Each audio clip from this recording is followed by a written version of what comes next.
MP ticket కోసం టీడీపీలో పోటీ నెలకొంది. దాదాపు 10 మంది సీటు కోసం ప్రయత్నిస్తున్నారు.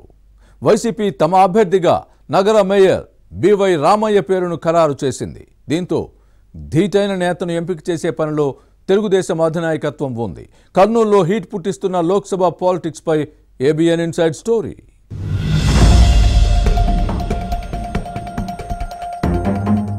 కర్నూలు రాజకీయాలు ఎంపీ టికెట్ చుట్టూ తిరుగుతున్నాయి.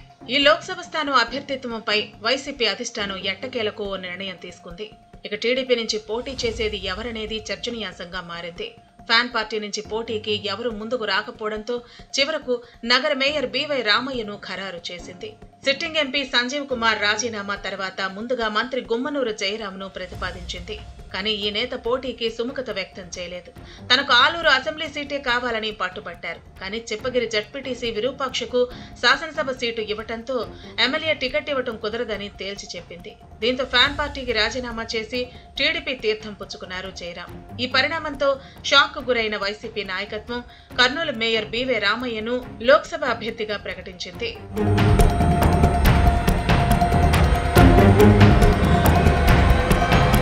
కర్నూలు పార్లమెంటు స్థానం వ్యవహారం కొలిక్కి వచ్చిన సమయంలో నంద్యాల లోక్సభ సీటుకు పార్టీ అభ్యర్థిని నిర్ణయించడం వైసీపీకి చిక్కుముడిగా మారింది. ఈ స్థానం నుంచి పోటీ చేసేందుకు ఫ్యాన్ పార్టీ నేతలు పెద్దగా ఆసక్తి చూపటం లేదట. 2019 ఎన్నికల్లో ఫ్యాన్ పార్టీ నుంచి పోచా బ్రహ్మానందరెడ్డి ఇక్కడి నుంచి గెలిచారు. కానీ వచ్చే ఎన్నికల్లో పోటీకి ఆసక్తి చూపటం లేదట. రాష్ట్రంలో నెలకొన్న రాజకీయ పరిస్థితులే ఇందుకు కారణమని భావిస్తున్నారు. ఓటమి భయంతోనే బరిలో దిగటం లేదనే ప్రచారం జరుగుతోంది. దీంతో నంద్యాల ఎంపీ అభ్యర్థి ఎంపికను వైసీపీ అధిష్టానం పెండింగ్ లో పెట్టింది. ఇక టీడీపీ నుంచి బైరెడ్డి శబరిరెడ్డి బరిలో దిగే అవకాశం ఉందనే చర్చ సాగుతోంది. మాజీ ఎమ్మెల్యే బైరెడ్డి రాజశేఖర్ రెడ్డి కూతురు శబరిరెడ్డి పేరును ప్రకటించే ఆలోచనలో టీడీపీ నాయకత్వం ఉన్నట్లు సమాచారం. బీజేపీ జిల్లా అధ్యక్షురాలుగా ఉన్న ఈమె గత నెలలోనే ఆ పార్టీకి రాజీనామా చేసినట్లు సమాచారం. ఈ క్రమంలోనే బైరెడ్డి శబరిని నంద్యాల టీడీపీ అభ్యర్థిగా ప్రకటించే అవకాశం ఉందని ప్రచారం జరుగుతోంది.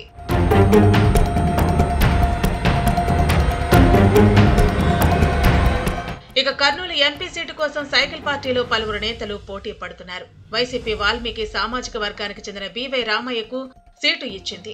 టీడీపీ కూడా కురువ లేదా యాదవ సామాజిక వర్గ నేతలకు టికెట్ ఇవ్వచ్చని ప్రచారం జరుగుతోంది.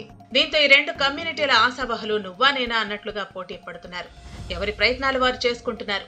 వైసీపీ అభ్యర్థిగా నగర మేయర్ బివై రామయ్యను బరిలో దించడంతో టీడీపీ కూడా ఆర్థికంగా సామాజికంగా బలమైన నేతను ఎంపిక చేసే పనిలో ఉంది. తెలుగుదేశం సీనియర్ నేత కేంద్ర మాజీ మంత్రి కోట్ల సూర్యప్రకాష్ రెడ్డి ఈ ఎంపీ స్థానం నుంచి పోటీ చేయొచ్చని ప్రచారం జరిగింది. కానీ పార్టీ నాయకత్వం డోన్ అసెంబ్లీ సీటు కేటాయించింది. 2009లో కోట్ల ఈ సీటు నుంచి కాంగ్రెస్ ఎంపీగా లోక్సభకు ప్రాతినిధ్యం వహించారు. రాష్ట్ర విభజన తర్వాత జరిగిన 2014 ఎన్నికల్లో హస్తం పార్టీ అభ్యర్థిగా పోటీ చేసి ఓడిపోయారు. ఆ తర్వాత టీడీపీలో చేరారు. 2019 ఎన్నికల్లో ఈ లోక్సభ స్థానం నుంచి తెలుగుదేశం అభ్యర్థిగా బరిలో దిగి పరాజయం పాలయ్యారు. ఈసారి డోన్ అసెంబ్లీ సీటు ఇచ్చిన నేపథ్యంలో పార్లమెంటుకు పోటీ చేసే అవకాశం లేదు. దీంతో కోట్లకు ప్రత్యామ్నాయంగా కొన్ని పేర్లను టీడీపీ నాయకత్వం పరిశీలిస్తోంది.